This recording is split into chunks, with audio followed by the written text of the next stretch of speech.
Last time on Eric Hates Dragon Ball Z. I've got more scratch in my voice than normal. I noticed that. We've had the lead up to the end of the Goku versus Frieza fights. It was 5 episodes of pretty much that. And then, oh shit, is that it? Is that all that happened? I think that's all that happened. Here we are. We're at the end. This time on Eric Hates Dragon Ball Z. I did. I waited for you to start talking. I'm sorry. That was a dick move. Par for the course at this point. Kinda. Welcome to Eric Hates Dragon Ball Z. I'm Spencer. And I'm John. Oh my god. And today we're going to be covering episodes 101 through 107 of Dragon Ball Z. Woo! Ushering in the end of the Frieza saga. It's a new dawn. Yeah. It's the end. It's the new sunset? It's dusk. That should be the title of this episode. John doesn't know what a prime meridian is. I don't. I don't either, but I think it has something to do with PM. Isn't that post meridian? And AM Maybe? is anti meridian? Yeah, I knew the AM was anti, but it might be post. Don't Google it. We're right. Don't Google it. Just trust us. We're doing 7 episodes today. We're doing 7 episodes because it doesn't end. Usually we kind of just cut around, do 5 episodes solid, and then whenever the saga ends, it just ends. We kind of make it work, whether we do a couple episodes from the next saga or not. But this 107 feels like the end. It's a perfect way to finish off this saga, and just kind of lines up this way. So that's what we're gonna do. So episode 101, the American title is The Last Wish. The Japanese title is I'm Staying on This Planet, a final wish towards victory.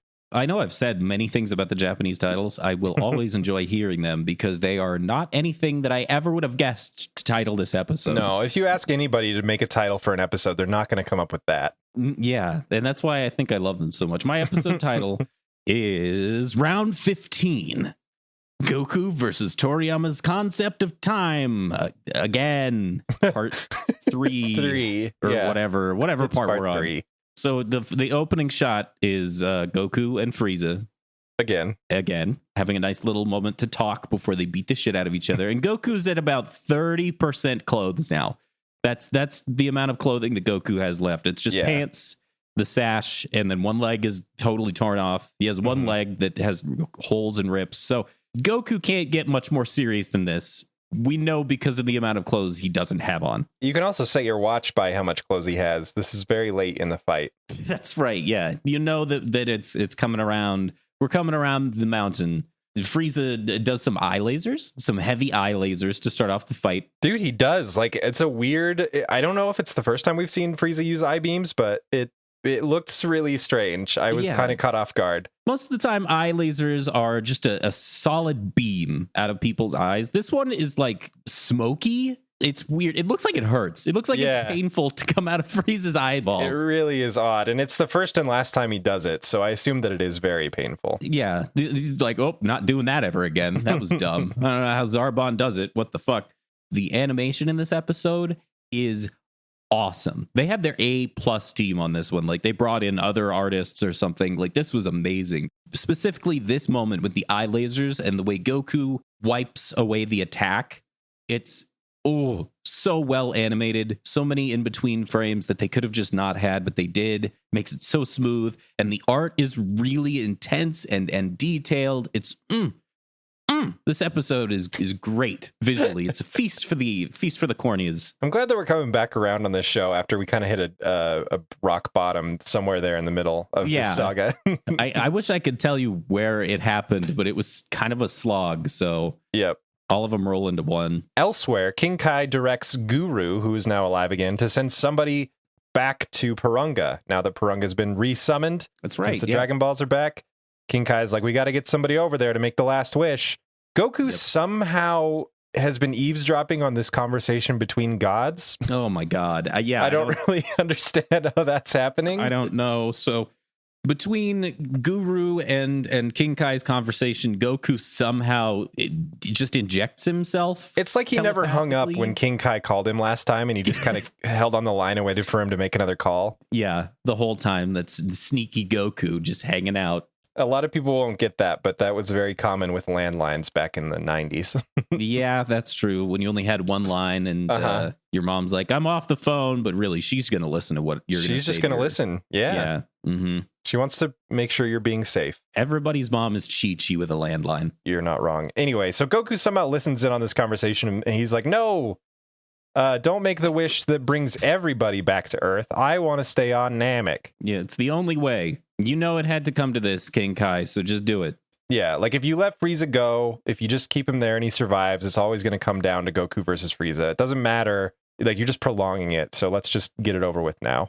Right. Goku's sacrificing himself to stay on the planet that is going to explode and make sure Frieza dies one way or the other. And during this conversation, I think maybe at the end of it, it's there's this amazing shot of Guru sitting in that same chair in the same pose, but all around him, his house is just destroyed. And I don't know why, but it was really cool. I liked it a lot. It made me laugh. It's because he hasn't moved. Like, the whole planet itself has moved around him. Yeah.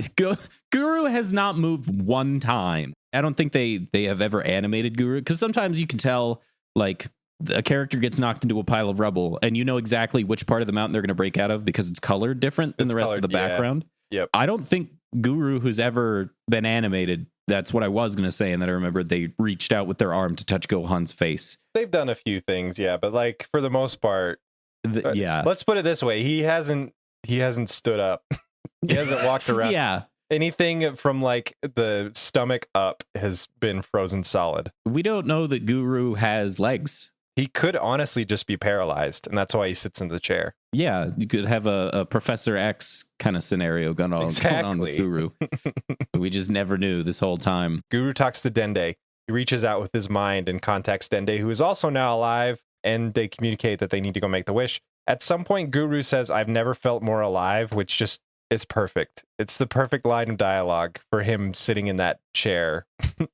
That's right. All big and old, and presumably he like had a normal life at some point where he could like walk around and do things, but not anymore. And at this moment is the moment that he's felt the most alive. So Dende goes off to make the wish. It cuts to Bulma and Gohan still waiting in the spaceship. I like Bulma's line here because she says, "I hate being unselfish. It's always such a drag," which is hilarious to me because Bulma has no idea what the word for the opposite of selfish is, which is selfless. She says unselfish. Yeah, which is perfect for Namek Bulma. It really is. It was way to stick to your guns with writing Bulma as an unselfish being. I know. She's struggling with leaving now. Yeah, because she can just leave. She could just leave with Piccolo. She's in the spaceship, Yeah, but she chose to wait for Gohan. Except right now, she gives up. And she's like, all right, I'm just going to start taking off. So she starts hitting buttons. Right after she says it's hard being unselfish, she decides, yeah, you know what? I'm right. It's too hard. Fuck it. You know what? If it ain't broke, don't fix it. But yeah, goodbye. I'm me. I'm Namek Bulma. Let's lean into it some more. Cuts to Vegeta.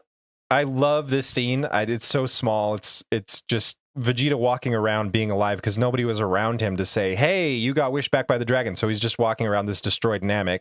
Last time he was alive, it was not like this. That's right. And so he's like, am I in hell? Is that what this is? Yeah, he thinks for a second that he might have been in hell. He sees the fight happening between Frieza and Goku way above him and over yonder as the planet is exploding. And it's a really cool shot, actually. Mm-hmm. Yeah, just fireworks of fights. It's really good. You can't see them, but you can see the energy impacts of their fighting, if I remember right. It cuts to King Kai. It might actually cut to Goku fighting, but you hear King Kai's voice telepathically. It's basically King Kai saying, okay, you don't want to come back to Earth. You're going to fight and you're going to die and you're going to try to stop Frieza. Great. He leaves Goku with a joke. That's right. How many Saiyans does it take to screw in a light bulb? I don't know, but it only takes one to beat Frieza. Good luck, Goku. King Kai out. Yeah, perfect departure for King Kai. So good. Like, so in character and like a little bit heartwarming. And it's not, I don't know. It just, this show sometimes has a hard time with sticking the landing on a moment. Yeah. If that makes sense. Wise. They'll make a joke. They'll cut to something that doesn't make sense. Somebody will say something out of character, but like this moment is perfect. This whole episode's really damn good. It's really good. And Frieza finally figures out that Purunga has been summoned and that there's a dragon and that he can wish for immortality. He leaves the fight. He abandons Goku. He just starts booking it towards the dragon. Vegeta takes off towards the fight, like Vegeta's going to help out Goku. Yeah, Vegeta, Goku are both rushing towards Frieza to try to stop him. But they're just not fast enough. And Frieza gets to the dragon and makes their wish. Yeah, Frieza actually wishes for immortality before Dende can get there and make the wish. He wishes for immortality. But you kind of have to wish it in Namekian. Yeah, Frieza doesn't know the requirements for talking to Purunga, and Dende's right there, like below Frieza. So Frieza shouts his wish, has no effect. Dende says his wish, and Purunga grants it. Right out from under Frieza. Right out from under him. Oh, it's so good. And so the wish that Dende makes is transport everybody on Namek, except for Frieza and Goku, because everybody's now alive again, to planet Earth. And Frieza sees Dende make this wish and freaks out and tries to kill him. And like a split second before the blast can hit Dende, he just vanishes and goes to Earth. Voop. Yep, he's just out. You see everybody on Namek going to Earth, vanishing. Goku and Vegeta finally see each other again for the first time since Vegeta died. Goku says, "Hey, welcome back, Vegeta. I guess it's a good thing I didn't bury you that deep after That's all." right, I didn't bury you that deep. That's so good. He didn't go for the standard 6 feet, which is, I mean, it's great because Vegeta just would have died again. It takes more than 6 feet to kill Vegeta. 6 feet of dirt? Yeah. He's never faced off against a big old pile of dirt before. Guy can destroy planets. 6 feet of dirt, though. He needs air to breathe, unlike Frieza. I don't know. In the beginning of the series, they were floating around in space just fine. You're not wrong. Anyway, my favorite part of this episode, personally, is Frieza's looking at Vegeta in disbelief, like, what are you, a ghost? Just before Vegeta gets teleported to Earth with everybody else, says, could a ghost do this? And like he's about to power up and fire a beam or something. And then he just disappears. Just disappears. I'm like, yes. That's exactly what a ghost does. They do have a little heart-to-heart, Vegeta and Goku, where he genuinely, because we were theorizing last podcast episode, like what is Vegeta going to do when he sees Goku go Super Saiyan? Vegeta does not respond like I thought he would. He's like, he congratulates Goku. He seems genuinely happy for Goku that he achieved Super Saiyan. Not what I was anticipating at all. At all. Very different than I was expecting. Yeah, I thought he was going to be pissed, but he's like genuinely happy. And then that's the best joke in the whole series up to this point happens. And Vegeta vanishes right before he can, like, he tries to fight Frieza, but he's trapped in this wish that Dende made, and so he has to go to Earth. And so actually on Earth, they're all teleported to like this nice clearing. Yeah, there's this nice little valley full of trees. Forested area, yeah. Gohan lands in a tree. Yeah. he pops out of one. And it's playing this nice like chill music, like, hey, we made it home. Hey, this is pretty good.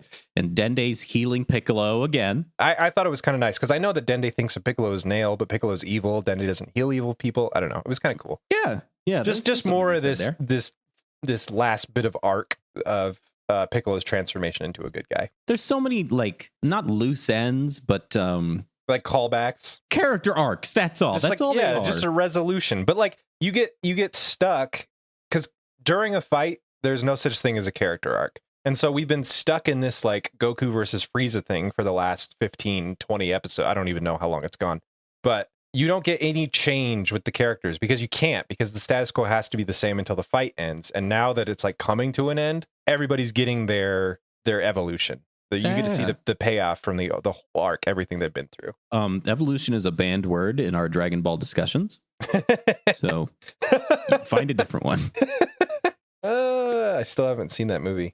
Don't. Wait, are you saying you have seen it? Yes. I sat down and watched it when I was like 19 and I'm like, what is this? Who's the character that's most like their anime counterpart? Which character none of them. They get the most right if you had to pick one? Zero. None of them. You have to pick one though. No, I can't. None of them. Seriously, none of them. You can't.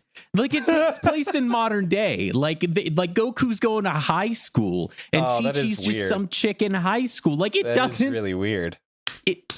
None of them are like their counterparts. None of them. Not one. It's an impossible comparison. It's like saying how accurate to Hitler is Charlie Chaplin's The Great Dictator.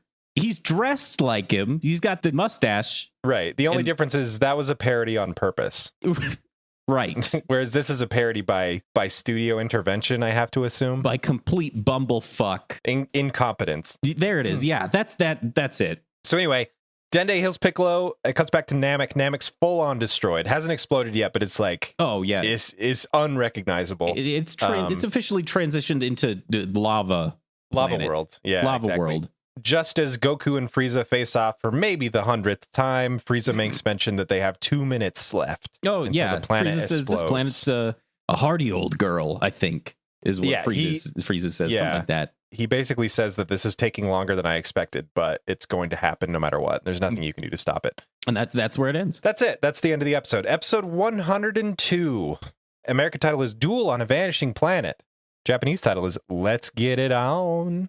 2 remain on a vanishing planet. Is that really it? Let's get it on? Let's get it on. 2 remain on a vanishing planet. Whoa, that's cool. Yeah. Okay. My episode title is Round 16. Goku versus Frieza proper. Oh, that's a good title. Because for sure, this is like where it doesn't matter anymore, right? You don't have to filler anymore. I mean, you do and they do later, but the fight is happening. And I have to say, everything that I said about the animation and the artwork in the last episode is completely the opposite for this one. I don't know what the fuck happened, but Frieza looks like the Joker in the first couple shots. I don't know if you noticed that. Interesting. Yeah, it looks like the animated series, the Batman animated series Joker. I think it's the nose. They draw Frieza's nose. Yeah, I did notice that the nose was a little weird. This interesting weird thing that I did notice, this episode starts in the exact frame that the last episode ended. Oh yeah, which was like cool. Because I watched the DVDs and they have this mode where you can skip the credits, the opening and closing credits. So like it'll just instantly start the next episode. And I didn't even notice, like if there wasn't a small little tick in the music where it cuts to the next one, I wouldn't have even noticed that the next one started. Wow, like it was exactly the same. It's pretty uncommon that they do that. It's always like a redraw. It's usually a redraw. Exactly. They usually redo the last like 10 seconds. And anyway, it was really interesting. Speaking of redraws, they should have gotten somebody else to redraw this entire episode because it looks, none of the characters' faces look like their own faces. They cut to Earth, to all the people on Earth at some point in this episode, and I'm jumping a little bit, but they cut to Earth and Guru looks almost like a completely different being. Bulma's face is drawn weird. Gohan's face is drawn weird. I don't know what they did. Like everyone's face is weirdly drawn in this episode. I don't understand. It looks like I know Flash is dead now. Like they're killing Flash, but Dragon Ball Z Flash fan animations was a pretty big deal.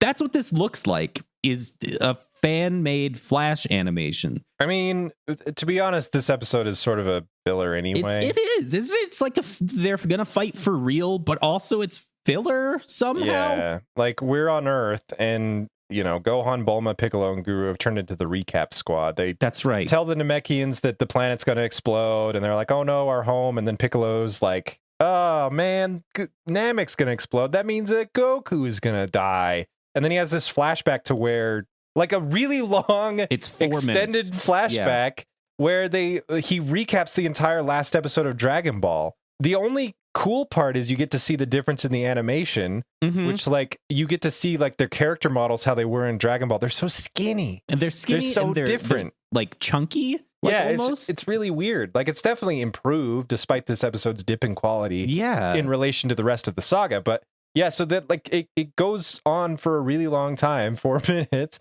And apparently Piccolo can increase his size, which I didn't know this. That's apparently something he did in Dragon Ball, but never ever does at all. Not once in Dragon Ball Z. Just made him big. Wouldn't that have been a little useful? Yeah. Oh, maybe it's like multiform. It like increases his physical size and his strength, but slows him down. I cannot think of a single other reason why he would avoid using that power. And then it like goes past the last episode of Dragon Ball, and Piccolo starts recapping the Saiyan saga too. Yeah, it's wild. Just a big old recap. Everybody mourns Goku because they figure out he's probably going to die, and then Ginyu in frog body is on Earth, got transported. Which I guess I don't know if the dragon transported Ginyu frog to Earth because it's a soul or if like all Namekian wildlife is now on Earth somehow. That's true, because later on we do see just the body of Ginyu in a different episode, just jumping around like a frog, because now it's a frog in you're Ginyu's right. body. You're So right. That means that, the dragon must have transported all life from Namek that was still around. That seems problematic. Well, maybe there was no life left after the sea was lava. So, and that's where most of the life was, if I remember right. Oh, So it's like 80% water. Or Yeah, if not more. maybe that's why. Like that, everybody's talking about how they're the last of their race. Well, he's the final frog. Yeah. Final frog is a good attack. The final name. frog. It's really good. It cuts to Vegeta, also on Earth, and he's evil still. So he's happy to be the strongest person. Like with Frieza and Goku out of the way, he'll be the strongest person in the universe. He's pretty happy about that. It cuts back to the Frieza Goku fight. Frieza makes a massive ball of energy. Yeah. Huge, just huge. Goku does knock the massive blast of energy into space, into another planet, which blows up the entire planet. Yeah, he does do that. So I hope there was nothing on that planet. There probably was, because he pulled a bunch of energy just a couple episodes ago from it. So Goku commits mass genocide, and then just cut past that. He gets pushed into molten lava, but he's fine, and then he kicks Frieza. They're both bloody. They're both beaten. That's how the episode ends, isn't it? Yeah, like there's 1 minute left until the planet explodes and the episode ends. Like it's very filler. It was a nothing episode. I have no problem talking about it for 5 minutes and then leaving. Sure, exactly. Dude, speaking of filler, episode 103. The American title is Pathos of Frieza. The Japanese title is Pathos of Frieza. Once he starts shaking, he's unstoppable. That's the tagline for a toy. That's a Tickle Me Elmo from the original ones. My episode title is Round 17. Goku versus Frieza proper, plus lots of recapping. Jesus, dude. This episode starts with everything on is lava now. The floor is lava. It continues to die. Goku and Frieza fight some more. Frieza insults Goku by calling him a monkey. He does this a lot. King Kai recaps some stuff. Like, it's annoying because the show does occasionally do some really good showing instead of telling moments, like with their battle, Frieza getting weaker and stuff like that as they battle on. And King Kai just kind of comes in and explicitly says exactly what you saw seconds earlier. Yeah. It happens a lot, and it's a little annoying because as soon as I give this show points, it takes him away and goes right back to the median line. I'm curious to know if it ever stops doing that. I'm really curious too, because there's got to be an evolution, right? Like, yeah, this show was on for 16, 20 years. Anyway, we talked about the identity crisis that the show had in the beginning, figuring out what it's about. It's pretty much figured out what it's going to be about at this point, except all the recapping. So I'm curious to know if going forward in the other sagas, it does this as much. I honestly don't remember. I don't remember either. I don't remember it doing it this much before, though. No, neither do I. King Kai continues to talk. It's hilarious because he says Namek has 1 minute left to live, basically. And then he gives a monologue that is over a minute long.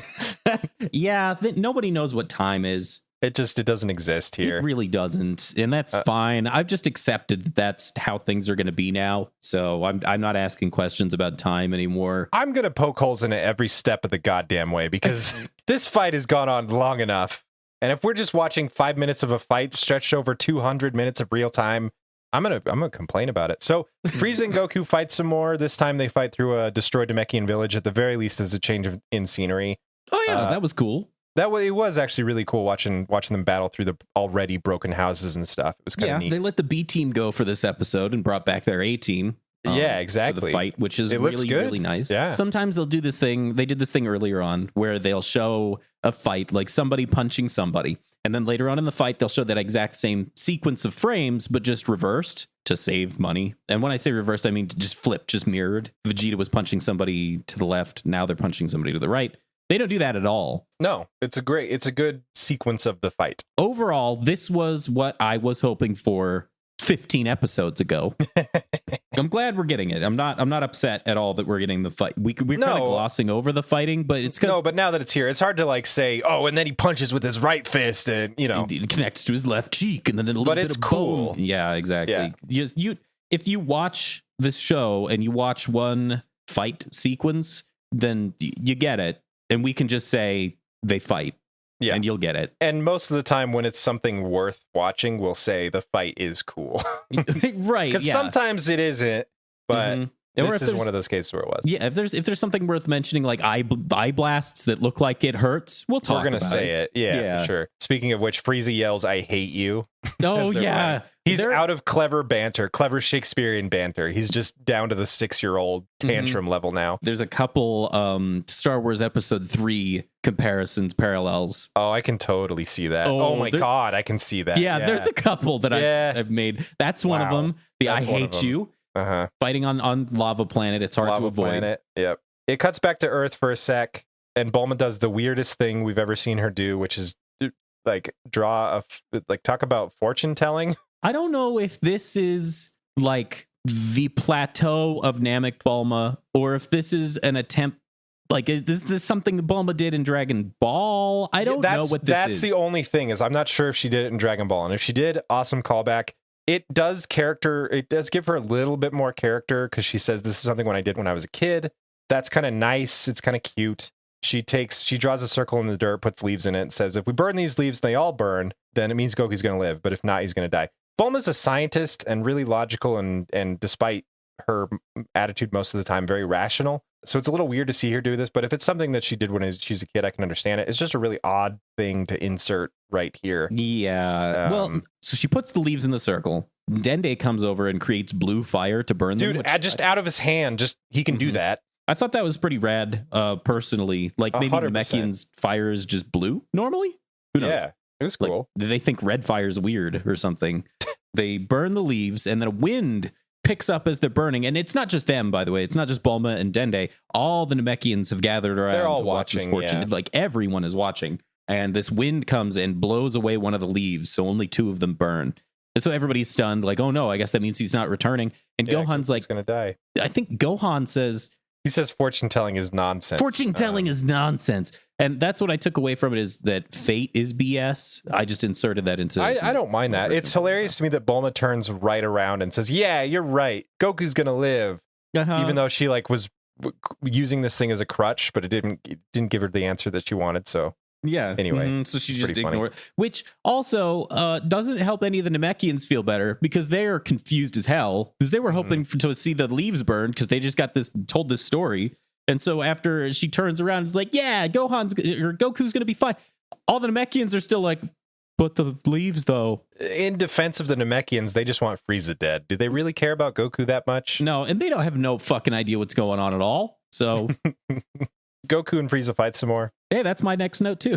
Yeah, I do like this line from Goku. Frieza keeps calling him a monkey, a brainless beast, things like that. And Goku retorts, I'd rather be a brainless beast than a heartless monster, which is a good line, except he adds, like you, at the very end. And then Frieza calls him a fool. There's a couple fool callings in these episodes that are pretty good, because they can't say fuck, because they can't say damn or shit. Sure. And they're not cheesy enough to invent some Namekian swears or whatever, you know? Oh, that would have been awesome. I would have done it. So there's one cool shot in this fight that I want to point out. There's like a point where Goku is like in the distance and he's just looking at Frieza, and then he disappears, and they whip the camera around and he reappears right next to Frieza. Like, Frieza just running at this point. He's scared. Frieza knows that they're fucked. Like, they've been on the back foot. He's not fighting at his peak performance anymore, and it's obvious just from watching him. So Goku and Frieza just kind of vanish and then reappear and vanish and reappear. The one, it's like a Scooby-Doo moment. The one of them, Goku reappears, he's just upside down randomly, and then he goes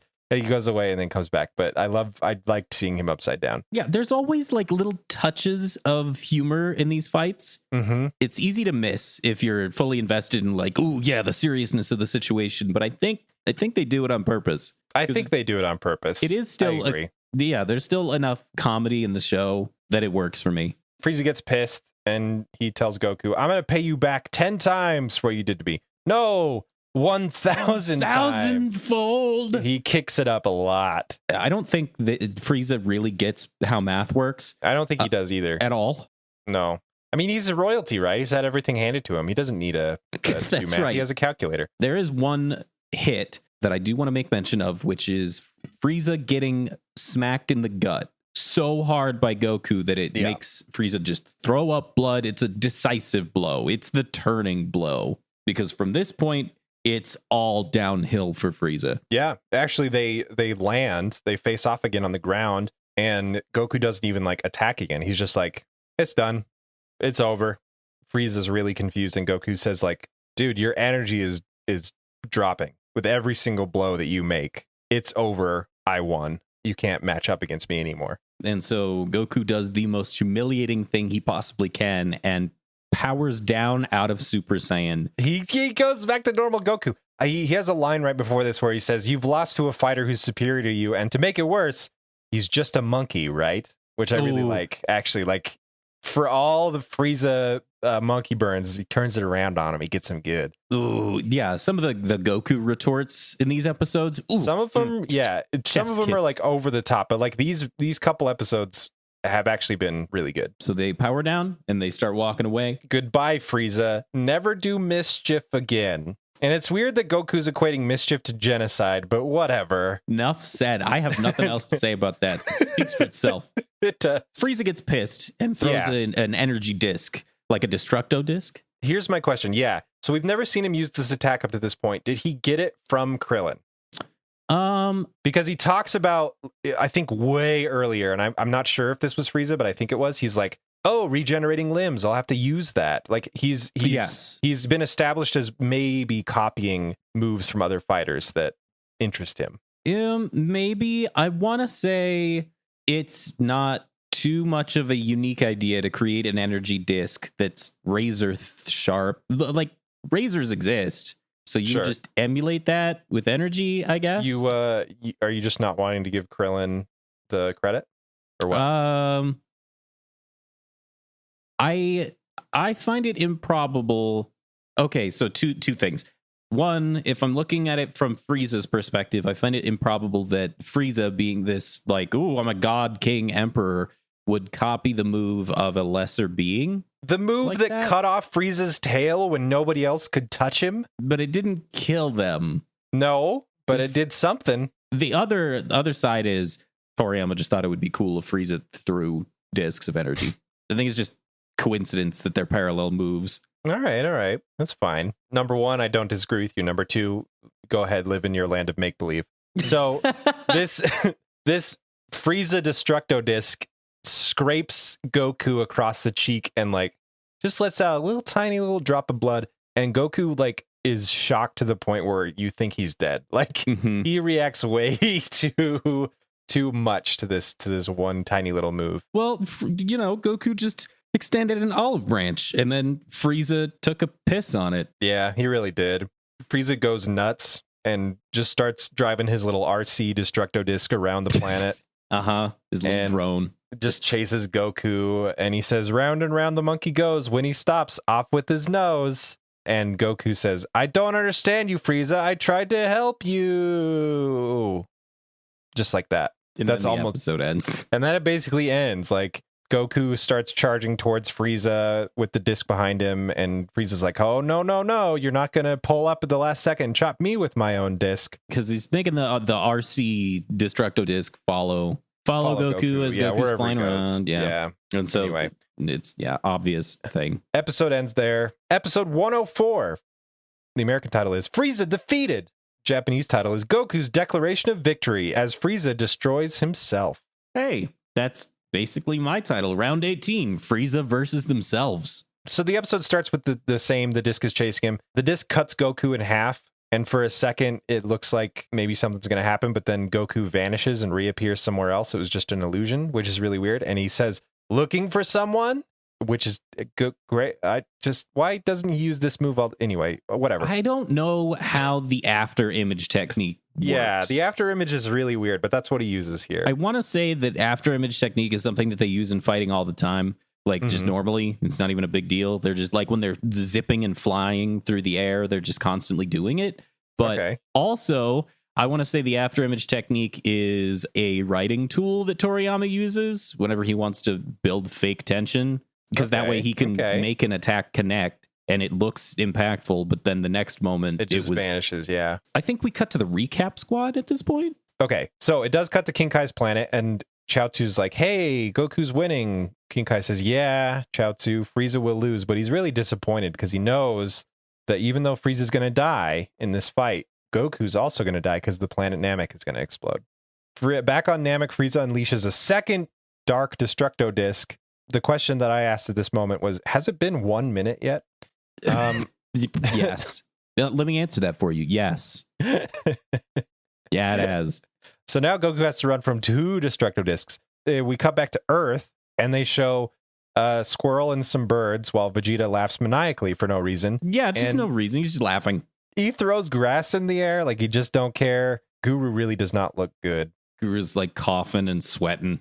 And then the weirdest thing happens of this entire episode. We take a break from everything that you've been watching so far, and Vegeta reflects on his past relationship with Frieza. That's right. It's the Frieza years. The Frieza years. We go back to the Frieza years with Vegeta and Raditz and Nappa. I forgot Raditz existed. Dude, like, who the fuck is that other guy? And I'm like, I was so confused. Why? A lot of this flashback is kind of low quality. Like, it's a lot of static drawings. Like not a lot of effort was put into it. I don't know if they were like behind in a deadline or something. And for a long time, it's just like static images. Even when it shows Vegeta and Nappa and Raditz, even when they talk, it cuts to a different character, so it doesn't have to animate the person who's talking's mouth. I think, is Raditz's voice the same? It sounds different to me here. Raditz's voice sounds pretty similar. It's definitely a little different, but the person whose voice is 100% different, Zarbon. Yeah, for sure. It's just Jace. So it shows old Frieza and Zarbon and Dodoria and how the dynamic between, the 3 Saiyans and Frieza's right and left tenants. It was really great to hear Vegeta yell Nappa one last time. Oh yeah, that's right. I will never tire of that. I'm really confused though, because the whole flashback kind of just shows them like this weird sequence of events where they conquered a planet, killed a bunch of people, got it taken care of in 3 days. They're thinking that that's a great record for taking over a planet. Yeah. And they come to Frieza. They're like, hey, we conquered the planet in 3 days. And Frieza's like, oh, Zarbon, Dodoria, how long would it take you to conquer this planet? And Zarbon's like, well, I could probably do it in a day. And Frieza's like, a day? It'd take you that long? Yeah, wow. Anyway, I don't know if we're supposed to like sympathize with Vegeta through all this. I don't understand what the point of this scene is at all. I don't know. It's to show that Vegeta has been plotting to overthrow Frieza this whole time, I guess. I guess. So it cuts to like a scene with Nappa and Vegeta, after this meeting with Frieza. Nappa's like, hey, I heard rumors that our planet was actually destroyed by Frieza, not this meteor or whatever. And Vegeta's like, I already know the rumor, because we know from flashbacks that he's known the whole time that Frieza was responsible for all this stuff. Yeah. He was on Frieza's ship when it happened. So Vegeta says, I'm plotting. I'm going to rise my way through the ranks, get stronger. Every fight that I go through that brings me near death will make me stronger. And then someday I'll be able to take out Frieza and rule the universe exactly like I was meant to. He doesn't care that Frieza killed his father and planet, which seems weird to me because I don't think that's true. No, I'm pretty sure this is just Vegeta saying that to his cohorts. Yeah, and he's like, strength is all that matters. I think he is probably just trying to look like a powerful leader in that moment because the amount of does care. Yeah, the amount of times that they've emphasized our race was glorious and our planet was wonderful. Yeah, they're just talking shit. Yeah. So it cuts out of the flashback back on Earth where Vegeta has been doing this and Gohan responds to Vegeta's inner monologue as if Vegeta was speaking out loud. And I was very confused. I don't know. I've gotten used to the idea that anything that goes on in a character's head is just broadcast to everyone. Yeah, everybody knows it. Yeah. I'm used to that now. That springboard has been stretched too far for me. It's so weird. Yeah. We cut back to Namek. Goku's running from those discs. So Goku's running from these discs. I don't remember how we get to this. I think Goku just dodges the discs and then appears right in front of Frieza and says, I'm going to slap some sense into you. And then he does. And then he does for 7 seconds. Way too long. Just slaps him. Doesn't even punch him. Just slappy slap. Slap. And it's pretty good. It's pretty funny. It's like weirdly comedic in the middle of this serious fight. There is a part where he punches Frieza's head. Ooh, and it with his elbow and it like dents it. Did you see that? Blood comes out of Frieza. It's an intense hit. It's really cool. But then he goes to this slap fight thing. Yeah. And King Kai gets all excited. He's like, make him really feel it. I don't understand King Kai's character. I don't get it at all. He's a rubber band. He just stretches and flings off into random directions. Yeah, dude. really. I have no idea what King Kai's whole deal is. So Goku does smash Frieza down towards the planet. Frieza lands, gets angry. Goku looks down and sees that those discs are still fucking flying around. And so Goku calls out to Frieza, Frieza, look out! Look out behind you. There's the discs. They're going to come kill you. And Frieza's like, I'm not falling for that. You're stupid. And then the discs cut through Frieza like butter. They cut him up. They cut him in half. They cut off one of his arms. Yeah. He has no legs anymore. This scene is weird because of how much they don't dwell on it. Mm-hmm. Like every other death, it seems like they dwell for a while. It's like, okay, we know Frieza doesn't die from this, but we know it's the equivalent to the death of Frieza. We know that this is a thing that he can't come back from. Yeah. And it just sort of happens. Like, it's so anticlimactic. There's no big beam clash. There's no like big monologue. It just happens, and it's so quick, and then it's done. The discs cut through Frieza, and their body parts slough off and hit the ground. And they also, they're just a torso now. They're cut with right one at arm. Right at the waist. It's cut off one arm. It's also cut off a portion of their tail again. But that was funny. But that's it. Frieza is now a right arm, a head, and then half of a torso. And it's gruesome, but they don't embellish it at all. It just happens.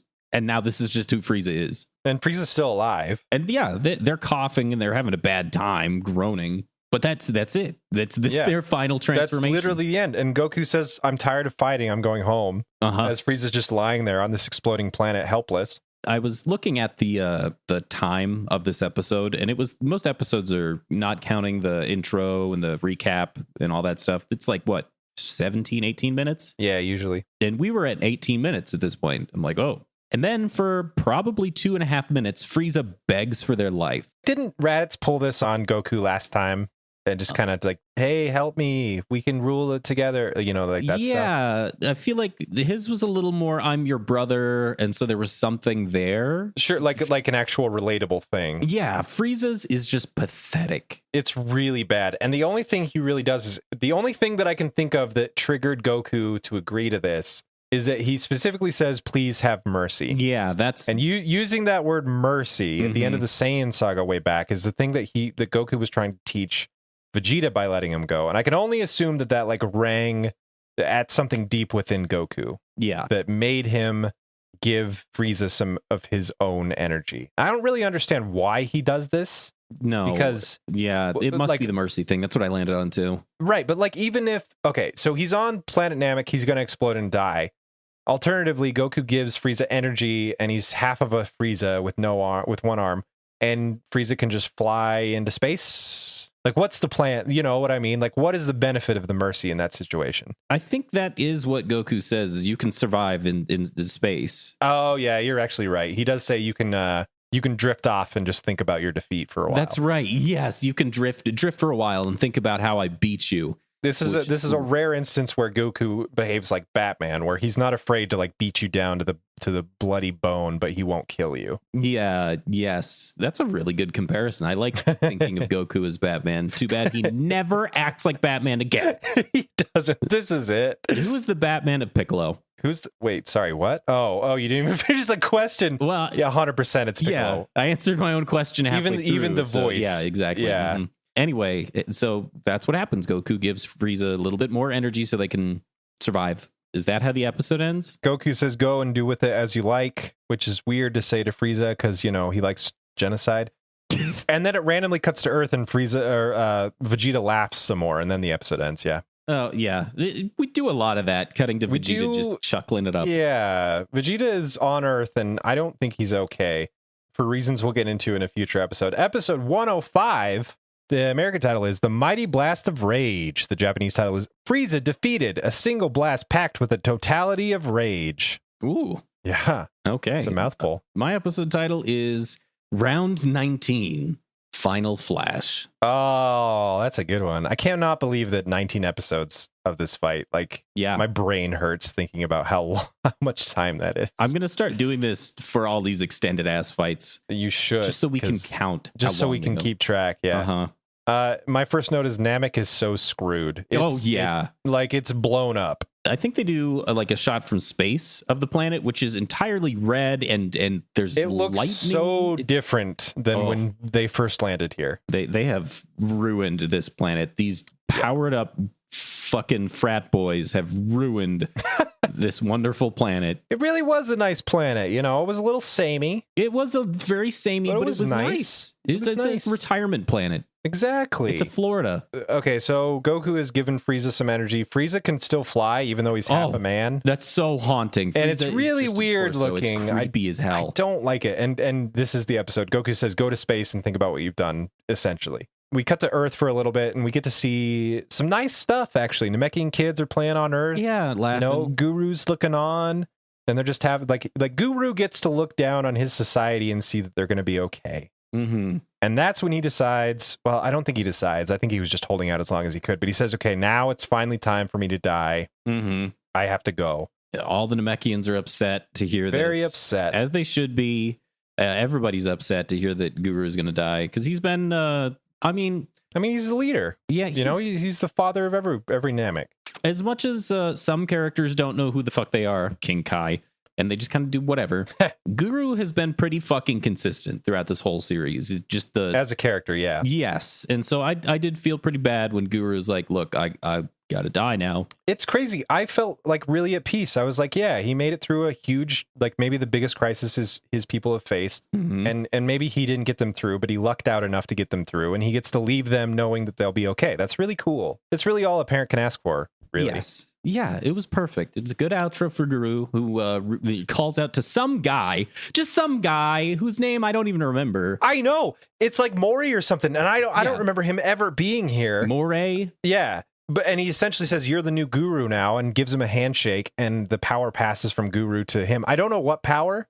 I don't know what Guru does for the people that they can't do for themselves, or like what kind of magic is at play here, but he does do something like that. Yeah, you're the new Zordon, Morai. Yeah, Here exactly. You go. Have the power. So Guru's dying. They're like, gather all the Namekians. They can't find the Namekians from Guru's actual village. Oh, that's right. And this moment like hit me in a weird way that most Dragon Ball Z moments don't hit me. They're looking for these Namekians where we can't find them. They're not here. And Vegeta just speaks up from out of nowhere. The camera hasn't been on him at all. And he just like pipes up. You talking about the Namekians I killed in that stupid village?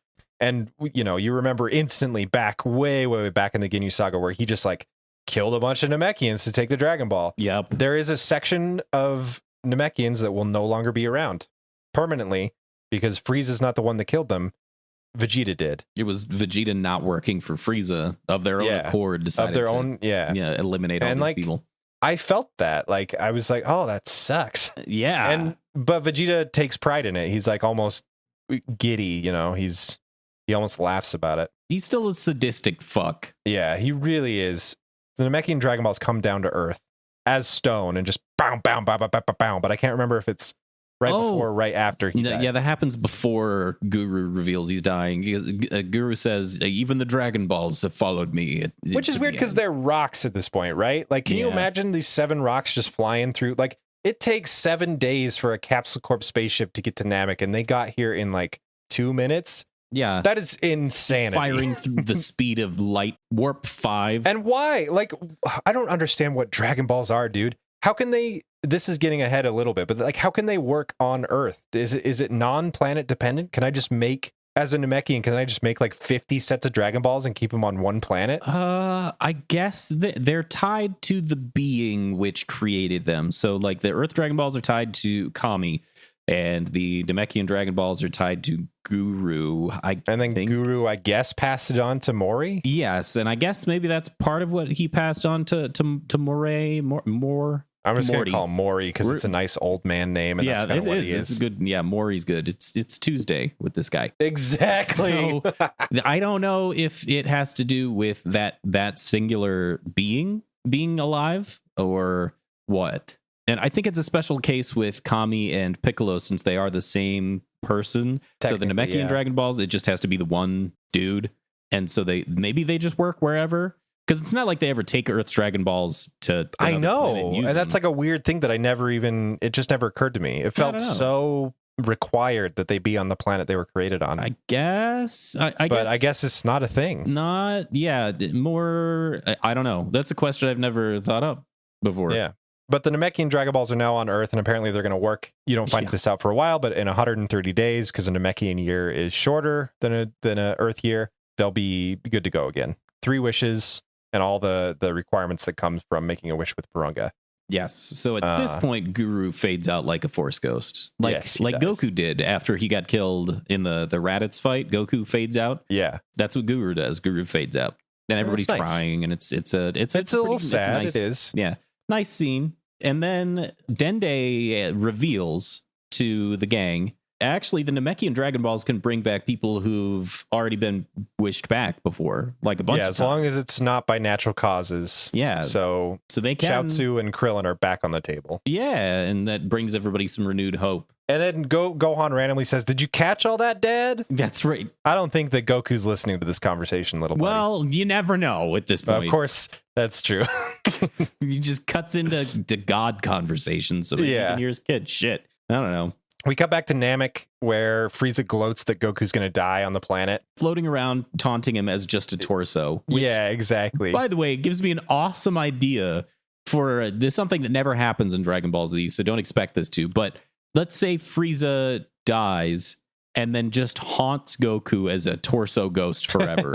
And that's Frieza's whole character from now on is just a torso ghost that apparently appears to weaken Goku's morale or resolve. Yeah, just being Goku's little sidekick. Yeah, making snide Goku comments and stuff. Has some serious PTSD problems and is just imagining the ghost or something. Oh, interesting. Or maybe it really is a ghost. We don't know. Yeah, and you don't really know. But anyway, instead, we get a 7-minute long recap sequence of the past 20 episodes. Dude, it's insanity. The flashbacks in the show are a little much, but this sequence is a little much. This one takes the fucking cake. It's insane. Like, it starts with Goku's arrival on Namek way back when, and it keeps going and going through all of the major milestones of this fight between Goku and Frieza, turning into Super Saiyan, killing Krillin, all this stuff. I think sometimes there's like a little spin on the footage where they do a new angle or a new piece of dialogue or something like that. But for the most part, it seems like it's an exact copy and paste. I think a lot of the lines they did re-record, they're the same words, just they recorded it again. Recorded them again, yeah. Yeah. So it's I think weird. Yeah, people make the joke that this is the show where they power up for a full episode and then they talk for a full episode. It's like Toriyama's a baker, okay? 60% of the pie is my favorite kind of pie. It's my absolute favorite. But then 40% of the pie is just crust pie. It's just pie crust. And inside the pie, when you cut in, it's more crust. Oh. It's never ending. Yeah, isn't that awful? I was like, what's the worst thing that you could have that in would pie? be really bad. Yeah. And like, oh, just more crust. Just a lot of crust. So dry. 60%, pretty good. Great even. Really nice. Rolling along. 40%. Extraordinarily questionable filler and recapping things that we've already seen. So the flashback finishes up. Half Frieza monologues a bit as the water of Namek rushes over him. The planet is on its last legs. And he decides to use the last bit of energy that Goku gave him to try to kill Goku because he's so prideful he cannot accept defeat. Goku is flying away at this point, and he's done with Frieza. And as Frieza emits this blast, this one final shot at killing Goku barely even blinks. He turns around and is shocked, but isn't shocked because the blast is coming his way and he won't be able to defend himself. He's shocked because that's how Frieza chose to use the last moments of his life. And he yells, "You fool," as he emits a blast of his own. Very powerful, right back at Frieza. And Frieza makes the death face, which you'll know it once you see it. Very famous frame. He makes his death face, and then he's disintegrated, basically. He dies for realsies. Dude, I've never actually thought about it, but you're 100% right. That's the death face. You know exactly what I'm talking about once you've seen it, right? With it's kind of like in Rick and Morty, how they have that face, which is like a W, where their lips just go down. Yeah. It's like that, except it's open like lip. that. That's exactly what it looks like. It's the death face. Yeah. So anyway, that's it. And now Goku is literally the last person on Namek. The planet's going to explode. There's nobody else. How is he going to get home? Episode 106. The American title is Namek's Explosion. Goku's End. Japanese title is Planet Namek's Great Explosion. Goku disappears into space. My episode title is Round 20. Goku versus Geology Part 3. The Reckoning. Did you have Goku versus Geology parts 1 and 2? I did. Yeah. Yeah. So Goku was flying furiously through a swirling lava cyclones are everywhere, dude. Yeah. Fire, tornadoes everywhere. Like this planet's done. It's done. And it's glorious. Done. It looks really awesome, actually. It's awesome. It's really cool. Cool. It's been a slow build to this point. They've done a really good job taking us from the green, tranquil planet of Namek to this basically just hell. It's just hell now. The recap squad comes to the rescue as King Kai just goes over everything that we've heard already. The only fun thing that he says is the surface looks like boiling spaghetti sauce. Which is exactly what it looks like. It's 100%. I mean, he's accurate. Yamcha says that Goku is like the great Houdini or something. He'll get out of there. Yeah. I like that Houdini exists in this world. That's all I want to say about that. This world of dinosaurs and stuff, I just think his magic shows would be a lot more fun in this universe. Magic is a weird... I don't know. Well, let's talk about that later. Yeah, it's a good point, actually. It's a whole nother fucking We'll bring it up thing. later. Yeah. Houdini may have been a very different person in this universe. Goku reaches Frieza's destroyed spaceship. Apparently, the Capsule Corp one is too far away. I don't fucking buy it. This planet is 2 feet long. Yeah, whatever. And it's one direction. It's two-dimensional. When it cuts away to the sphere of the planet, that's it. There's no roundness to it. That's the planet. It's flat. It's a plate. He blasts open the doors as he's trying to find the cockpit to this thing so he can take off. And like Goku's totally oblivious to the fact that he could be doing even more damage to the ship that already might not work. But he finally reaches the bridge and he has this huge console over him. And this is really the one part of the show that I find very not believable. Goku pushes a button and the engines try to start up on the ship. Like he gets to the bridge of an alien spaceship that it's Goku, right? He's not exactly the most technologically adept person that we've ever met in the Goku, show. Exactly, yeah. And he's like, he looks around the console for a second. He's like, here, and he pushes a button that supposedly starts the engines.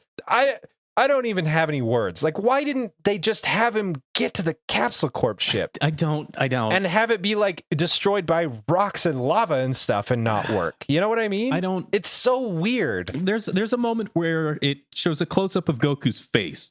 It hangs on their face for like 3 seconds or so.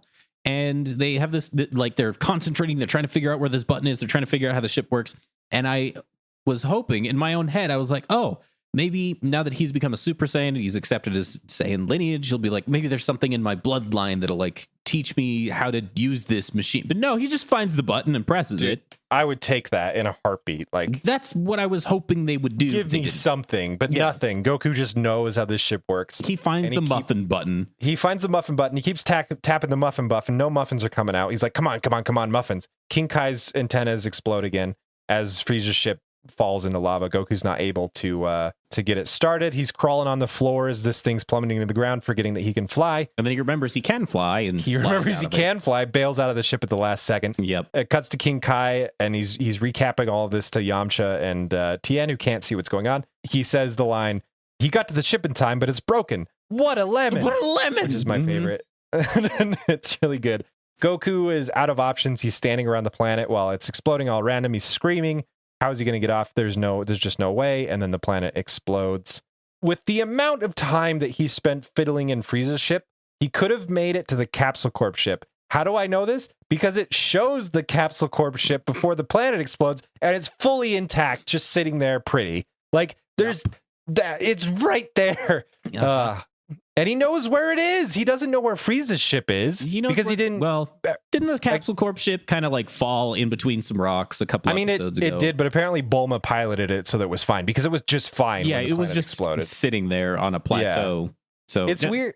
Anyway, planet Namek's gone. It explodes. It's weird to me that the next shot is back on King Kai's planet and it shows Yamcha and Tien, and they're like crying because Goku's dead. Mm-hmm. They're dead. And they're on King Kai's planet. Where do they think Goku's gonna go? Like they're going to get to hang out with him all the time. I don't know. Nobody accepts death the way that you would imagine they do, or they knowing would in the answer, right? Like if it's not a question anymore, you know what's going to happen. It's not that bad of a consequence. As a matter of fact, the show never tells us, but Krillin died, and he's just as much of a hero as Goku at this point. You know, like their feats are about on par. He would get his body back. He could go to King Kai. Like the only thing that, you know, Goku's actually dealt the killing blow a couple times, but Krillin's right there next to him the whole time. Oh, in terms of should they get their whole body in correct? Another world? Yeah, 100%. Exactly. I agree with that. Yeah, they would. So like Krillin should be on King Kai's planet at this point. You know what I mean? Over Yamcha, at least. Over Yamcha, yeah. Compare the two. There's no contest. Anyway. Okay, one thing I do need to mention, as Goku is just kind of surveying the exploding planet just before Namek explodes, he emits a no as he's like powering up, and it's like 50% of the Darth Vader no from episode 3. It's pretty good. I know what they're trying to do here, but like it just felt so unrealistic to me. Like there are so many spaceships on Namek at this point. There are so many. There's just no reason. Whatever happened to all the Namekian spaceships? Like that's how Kami got to Earth. Yeah, so they've got them. They have to have a spaceport. There's all of the freaking the Saiyan pods, Frieza ship, Caps Corp ship. Like so many options, but no. Yeah, blows up. You gotta die when saying no as the planet explodes. So yeah. Anyway, so Goku's dead. Yamcha has to break the news because King Kai doesn't want to. Yeah, King Kai doesn't want to tell Gohan. They come up with the idea of telling Bulma. And then so Yamcha puts his hand on King Kai's back and talks to Bulma. Yes. And this is my favorite moment of the episode. Good. It's really good. So Yamcha's talking to Bulma. Bulma's like, oh, I guess I'm just going insane now. Which is exactly how you should react to that. Perfect. It's perfect. And I think this is the part where Bulma starts becoming normal Bulma again. Yeah, she's slowly easing back into it, which I really do appreciate. Yes. As soon as she accepts what's actually going on, she says, hiya, Yamcha, what's up? And Yamcha replies, not a lotta. Yeah, not a lot. I'm just hanging out with the other dead guys. You know how it is. Very casual. Just Goku's dead. Frieza's been killed, you know. Like a lot of shit has happened, but yeah, it's fine. Whatever. Yeah, so he lets her know, hey, so Goku won. And nobody else can hear Yamcha. It's telepathic conversation. So, yeah. Bulma spouts that out, and everybody starts celebrating. And he's like, whoa! You didn't let me get to the bad part. And there's this cool shot at this part where there's both of their faces are on screen as if they're right next to each other, but they're worlds apart. It's kind of it's reminiscent of a lot of Star Wars comparisons, but of Episode 9. The only thing that I liked in Episode 9 was the Rey Kylo connection thing. No, I totally get what you were talking about. I mean, this came first, so Star Wars stole it from Dragon Ball Z, but go on. You sons of bitches. If Star Wars lifted everything from Dragon Ball Z, I probably would have liked it more. Maybe a better movie, yeah. I mean, like, I don't hate the Star Wars, but I'm just saying, inject a little DBZ in there. Ooh. Live action DBZ has potential. It really does. Dragon Ball's evolution aside, there is some goddamn spectacle to be had with a concise, edited, workshopped script in the Dragon Ball Z universe. There's potential there. I think if you took that line, concise, edited, workshopped script, the edited part needs to be bold and all in caps. Yeah. I could hear that in your voice when you said it. Just want to qualify. Yeah. So Yamcha tells Bulma, look, Goku died on the planet. And Bulma just spouts it out. The whole thing was that they were trying to break it to Gohan in a nice way. Yeah, it's his dad. Bulma goes, oh, wow, Goku went... I said Goku again. Goku went down with the planet? What a bummer. She just says that to everybody. Yeah. And then she's just like, Goku's dead. Yeah, and Yamcha's like, dude, what? You're not giving a weather report or announcing the score to a football game. The kid's dad just died. I could have done a better job than that. So good.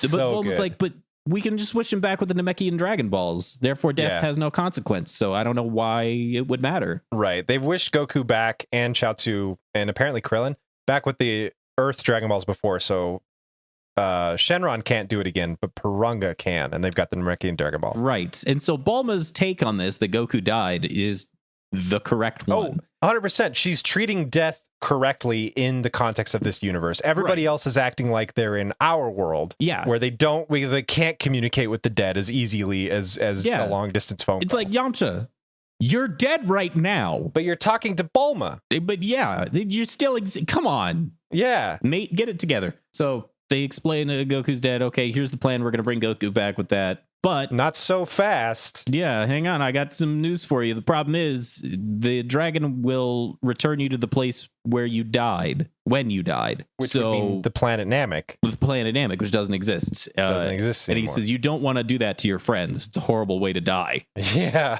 which is surprisingly dark for King Kai. Uh-huh. But it's true. Yep. And then this cracks Vegeta up quite a bit. Vegeta's laugh is so perfect. Like, it comes at the... because it doesn't show Vegeta during this conversation. And Vegeta's laugh just like, it comes like a knife just chopping, something in half. Like, it's so inappropriate and so perfect in that moment. It has the correct effect. Yes. Emotionally speaking. I love having the antagonist still here. Yeah. For the most part, throughout the majority, I'd say like 75 to 85% of this show, maybe even, a solid 85% of the show, Vegeta's just a dickhead to everybody all the time. And you know what? That's why I kind of like this next sequence, is because it's Gohan versus Vegeta. Oh, that's right. Gohan gets pissed off at Vegeta's laugh, and they start getting a little spat. Yeah, Vegeta says, like, I'm going to rule this world, and I won't kill you, Gohan, because you're the last of the Saiyans. We got to stick together, but you're going to, clean my boots and basically just be my servant. Yep. And call me Lord Vegeta. And Gohan and Vegeta fight, which I friggin' love. It's great. Gohan lands some pretty heavy blows on Vegeta. There's this really cool moment where Vegeta has blood coming down his mouth, and he wipes it away with his glove, and then you can see the blood on the glove, like that little attention to detail. It's off of his mouth and on his glove now. It's really good. And then Vegeta turns around and kicks Gohan's ass and has Gohan on the ground. Gohan can't move, and Vegeta says, "Pity, what a waste of talent. Bye." And he powers up a beam shot. Krillin appears. I mean, Piccolo appears right behind Vegeta. I know, right? And Vegeta's like, "Fine. You win." And then just flies off. And he says to Gohan right before he leaves, "A tough guy like you should be able to face the truth," because Gohan keeps saying, "Goku's coming back. My dad's coming back. My daddy's coming back. He's not dead." Yeah. I don't understand what the hell, because does Vegeta view himself as less strong than Piccolo? Why did that intimidation tactic work? I don't understand that sequence of events. I get why he didn't kill Gohan. I think he didn't want to kill Gohan from the beginning because he wants, it's Saiyan blood. He's got a sense of, yeah, exactly. But why?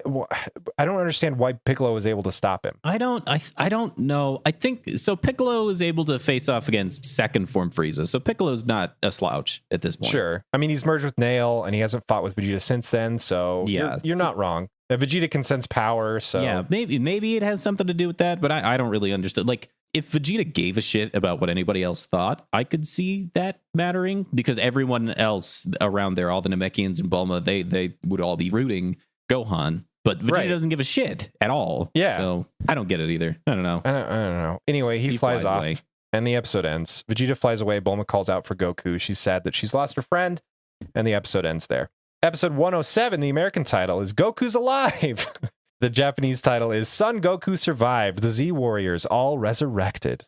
My episode title is, I didn't come up with one because this is the last thing. Oh, nice. So let me start cranking the engine here. Let's see.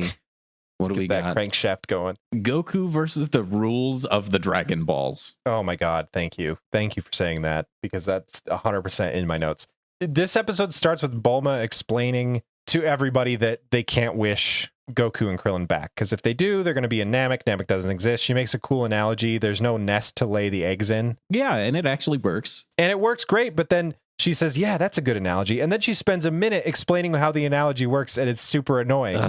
But she's slowly coming back to her old self. Which is nice. It feels good. This episode is fantastic. It's one of my favorites in the saga, and it really wraps everything up pretty well. But there is some logical inconsistencies that are that rub me the wrong way. The first being, Vegeta instantly comes up with a plan that I don't understand personally about how to get Goku and Krillin back to life. His motive an episode ago was that Frieza and Goku are not around anymore. His motive this episode is that if Goku comes back to life, he can learn how to become a Super Saiyan. The motives don't line up. Also, him being there doesn't line up because 20 seconds ago he flew away. Yeah. Into just nowhere. But then now he's back under his tree, folded arms, brooding again. So which is where I like my Vegeta, but I still don't understand how this happened. I don't either. Yeah, it doesn't line up. It doesn't make sense. So Vegeta's the one who comes up with the plan, what they're going to do instead of bringing them back to life on Namek is they're going to bring them back to life at the way station. It's I don't understand it. Otherworld. So Otherworld has a way station that apparently non-dead people can get to, as evidenced by the fact that Kami can get there. He's met Goku there before when he came back through Snake Way after the Saiyan saga. How does Vegeta know that? I don't know, but he says teleport them to the way station. Apparently, live people can't exist on King Kai's planet. But they can't. I don't know. But they can because Goku was wished back to life while he was 100%, and he went through all of Snake Way and all that stuff. I know. Vegeta wouldn't even know about the way station. Correct. When they come back, they're like, "Is this hell?" So they didn't even know if they made it to Otherworld. It doesn't. It doesn't make sense. None of this makes sense. That Vegeta just comes up with the idea. I hate that I like this episode so much because it doesn't make sense. Other than this moment, it's a great episode. Yeah. This is like a massive crack in the logic, but other than that, crazy. It's really nice epilogue. So Vegeta says, wish them back to the way station first and then bring them back to life. Therefore, they will become alive again at the way station. The weird thing is about all of this is that last time Goku was brought back to life, he was not teleported to the place where he died. He came back to life on King Kai's planet. Yeah. And then he had to go back to Earth. Huge plot hole there. The only semi-reconciliation here is that this isn't a dragon talking. I mean, King Kai should know, which is... Should. Because he was there when Goku... All right, I'm not even going to try. Yeah. Who knows? Don't even try. Because it's really weird. If you really want to make it not make sense, I was going to say, well, maybe it's different with Purunga, but then when they wished Piccolo back to life with Purunga, he was back to life on King Kai's planet. Yep. And then he got teleported. Then he had to get teleported to Namek. You're right. So it doesn't, none of it tracks. None of it makes sense. None of it. Damn it. You reversioning Funimation bastards. Just. I don't know if it makes any more sense in the Japanese edition. That's honest. A good question. I don't know. We're just going to have to plow through it. You have to just disregard this. I hate it. It bothers me, but like the rest of the episode is so good that it just. Yeah. So, okay. Anyway, Vegeta comes up with the idea, and then they're like, okay, well, that's what we're going to do, because your rules bend the logic of our reality, so, okay, we're just going to do that. We're just going to do it. The Namekians are like, hey, we need a hotel. Yeah, and basically they're like, we need a place to stay. Yeah. And we're fine waiting around for the Dragon Balls to come back so we can get a new planet of our own. Yeah. Bulma has one of my favorite lines of this entire episode, which is, you can stay with me. Just come on, my dad has this big old complex. We can just hang out, have slumber parties, whatever. Besides, you need a major credit card to stay in a hotel. That's right. Like that is a Bulma line that I love. Like there she is, you know? Yeah. Bulma in this episode from this point on, I think is basically back to her actual self.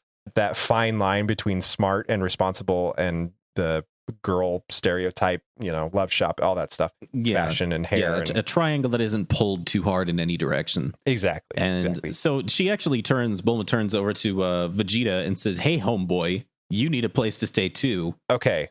I might be able to accept this at some point, but right like 10 seconds after seeing Bulma or Vegeta beat the shit out of Gohan. But that didn't happen, though. Apparently not. That never because happened. Vegeta's still Neither there. of them are bloodied or anything. Gohan's just fine now. Vegeta's just fine. I think that this still like retcons the entire Gohan versus Vegeta thing. Like it never actually happened. And I really wonder if there's some history there, or like what the manga says, because it just feels very no weird. idea. Like it made sense that Gohan and Vegeta would fight because Vegeta's being a prick. And Gohan would defend his father's honor. So that made sense. 100%. But then this part where Vegeta comes up with this thing, that doesn't make any sense. And it doesn't make any sense that Bulma would then turn around and compliment Vegeta and call him cute, which she does. No, you need to have Vegeta lose the fight and then say, oh crap, I can't do this until I get more powerful. I need to figure out how to become a Super Saiyan in his own mind. That gives him enough of a push to recommend bringing Goku back to life. And then you have Vegeta lose the fight so that he knows his place on Earth right now. And then Bulma can say, okay, this guy isn't a threat anymore. Come live with me. And you know, we're going to pay you back by being annoying and all this stuff for being a villain. Because we obviously can't like throw you in jail or anything. That's what needed to happen. After that weird exchange that makes no sense, it doesn't make any sense. The C team, which is Chi-Chi, Yajirobe, and Poir and just Oh my god. Master Roshi and Oolong on the other ship, suited up in spacesuits, and Chi-Chi looks like Rambo with the she's kitted out with a shotgun and a bandoliers like and a bandolier rocket, and a rocket launcher. It's fantastic. She's ready to go, and she's got the determined face. She's ready to go. Just once I want to see somebody like blast a villain with bazookas. Oh my god. And grenades. Part of me wants to like, see Chi-Chi going to Namek and just spraying down hopeless Namekians that were just there to help. Yeah. And she's like, no, you look like that asshole that stole my son. Die. It just goes on a rampage. So Dr. Briefs is giving them a briefing of there's our pun for the episode about going into space, going to Namek, and how it's going to feel when the spaceship kicks off. And then he's like, just a moment, I have a phone call coming in. He comes back a second later. He's like, oh, it's Bulma. She's back on Earth with Gohan. Everything's fine. Frieza's defeated. Does anyone still want to go to Namek, or should I cancel the flight? Because just in case they were that set on going. I know. I love it so much. Dr. Briefs is amazing. Such a good character. It time skips a little bit with a vehicle going to pick up the Namekians and Vegeta and everybody who is now going to go live at Capsule Corp for a while. Mm-hmm. I have really, really missed, like, this episode from this point on is amazing because I've really missed how Toriyama views Earth and this universe. First of all, the vehicle designs are back and they're glorious. This big old spruce moose of a flying bus that Dr. Briefs is piloting. It's a double-decker bus. With wings, with propellers and wings. It's fantastic, and it looks really cool and unique, and I like it. There's everything on Namek was so samey for so long. Instantly, you get a dash of variety in here. But they bring everybody back to Capsule Corp. Vegeta is kind of on his own, apart. He sees the Capsule Corp 3 spaceship that Chi-Chi and Co. almost left on. Dr. Briefs kind of comes up to him. I freaking love Dr. Briefs. He's really cool. He's just like, hey, you saw my spaceship, huh? It's awesome, right? It's got this and this and a stereo system that'll bring the house down. And then Mrs. Briefs gets in Vegeta's face with compliments. She's like, oh, you must be the something. I don't remember what the fuck she says. She's whatever. And Vegeta goes into the spaceship and he's like, oh, this is how Kakarot got to Namek. And then on the monitor of the spaceship, Mrs. Briefs pops up again, and she's like, cold drinks for everyone. I made you a Shirley Temple. And I love the thought of Vegeta drinking a Shirley Temple. Like, okay, I will admit that at this point, it's a bit of a rough, like, sandpaper edge, seeing Vegeta instantly transform from villain to, we'll say, hopeless bystander on Earth. Yeah. Like, he is changing his role as a character, and it was not a well done transition. No, but he's displaced dirtbag. Yeah. Now that we're here, this is where I love Vegeta the most. He's awesome. Being so out of his element. And just out of his element, correct. Yeah. Vegeta is 100% a fish out of water evil character who can't do evil things because he's just surrounded in happiness and stuff. Yeah, exactly. It's fantastic. I wish they would have done a better job getting him here. Yeah. But now that he's here, I appreciate it. Then it flash forwards 130 days. Yeah, we get a dope voiceover. We get a dope voiceover about what people have been up to over the past 130 days. My favorite line is Mori became an expert putter. Yeah, Mori becomes and we get to see it too. And we get to see it, him putting. A Namekian guy that we barely known at all becomes an expert putter. Mm-hmm. And it goes over a couple other people, but that would just stood out for me. That was the best one. That's the only one I wrote anything for either. Yeah, exactly. 130 days later, the Namekian Dragon Balls are ready to go. Everybody gathers. It's half a year later. Bulma's hair has grown out. She's wearing the classic shirt with her name on it, which I really appreciated. Gohan's hair is longer. Vegeta's still in the exact same outfit. His armor is even like torn in the same places and stuff. Mm-hmm. Even on Earth, Purunga needs to be summoned with a Namekian. Dende summons Purunga. Finally, we're back on Earth, which means the fun, crazy, unique groundedness of this reality has to be juxtaposed with the magic and fighting and, dragons and stuff. So Purunga summons, the sky turns dark, and it shows the city nearby Capsule Corp. Everybody's freaking out because the sky is dark and there's a giant dragon in the sky. Giant monster there. And it cuts to these cops, these fucking cops, where one of them is on like a motorcycle and the other's in a car. And the one on the motorcycle is looking up, is like, what the heck is that thing? He pulls out his pistol, like he's going to take care of him. And the other cop says, I didn't write down the exact line. Oh, I got the exact quote. Oh, he says, tell me what it was. We're taking that overgrown lizard downtown, bro. That's Like it. they're gonna arrest the Purunga. I wrote down, I got your back, bro. Let's get this lizard in the slammer. It's pretty much exactly what he says. Oh my God. It cuts from the cops to a news chopper, and he says like 5 o'clock traffic report. I quit.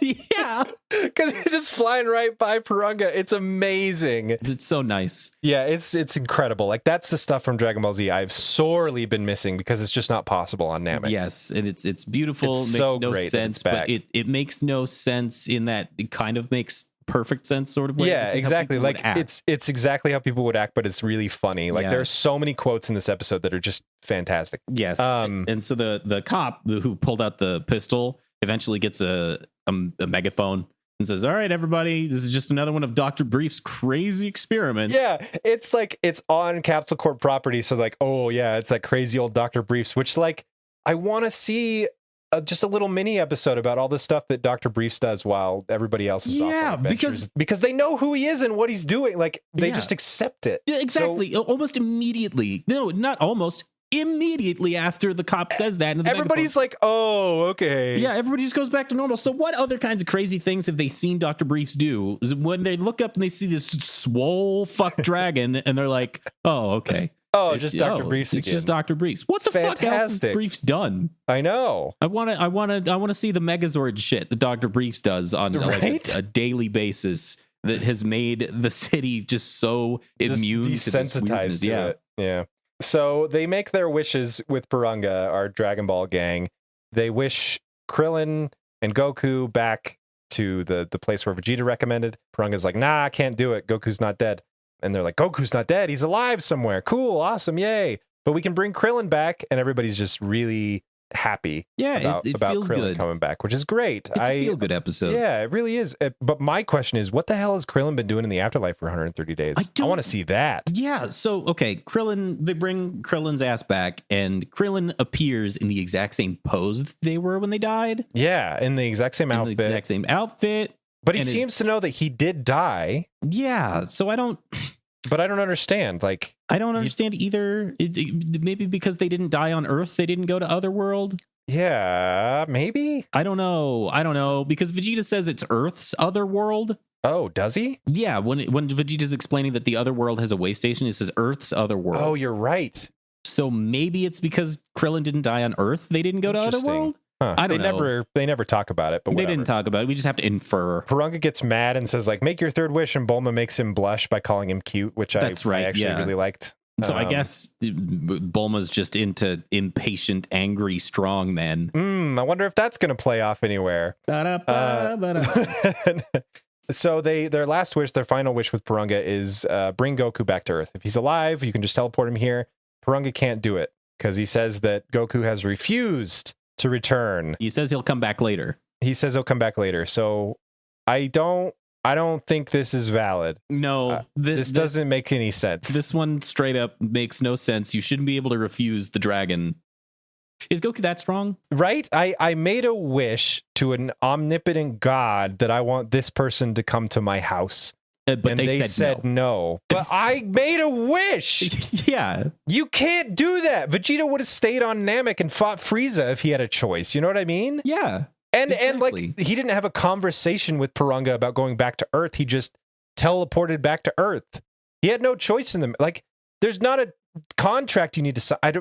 It's so dumb. It's just a little dumb. Yeah, this one is 100%. I took it face value, which is Toriyama didn't know what to do. So they just made something up. They didn't know what they were going to do. Explain how you got off the planet and all that stuff. Yeah, it's just the end of this. It's the end of this saga, and Toriyama wanted to take a break and wanted to leave it open as to what happens to Goku next. And he didn't know what he was going to do next, so he just made something up. Like, oh, the dragon can't do it. Goku said no. It's annoying, but whatever. It is. It's really obnoxious, but I'm so used to that now. You know what would have been cooler is Purunga saying, "I can't find him." Ooh, that's Simple. because he's not dead, but I can't find him. Stop trying to write a better Dragon Ball Z story. We all know you can do it, okay? It's not like it's hard. It's not like you haven't proven time and time again, both of us really, that we could come up with good ideas for this show. Yeah. Akira Toriyama wanted to take a break and he didn't really give a shit. And so he's like, you just can't show up. He just can't. He said no. The dragon rang the doorbell, and Goku's like, later. So that's what happens. That's what works. happens. This pisses off Vegeta to no end, as well it should. Vegeta gets flustered and steals the spaceship of Dr. Briefs. He does. While everybody else is distracted with with the dragon. And they decide to wish back Yamcha with their last wish then. Has a nice little reunion moment with Bulma. The look on Bulma's face is really genuine and nice. I actually really appreciated that. Yeah, and the first thing Yamcha does is compliment Bulma, which good also for you. Nice. You did it right. Then they did do a nice little time lapse thing again. Another 130 days later, people's hairs are longer. The outfits are different again. Yep. Everybody's living their life and happy. They bring back Chaozu and Tien. Yeah.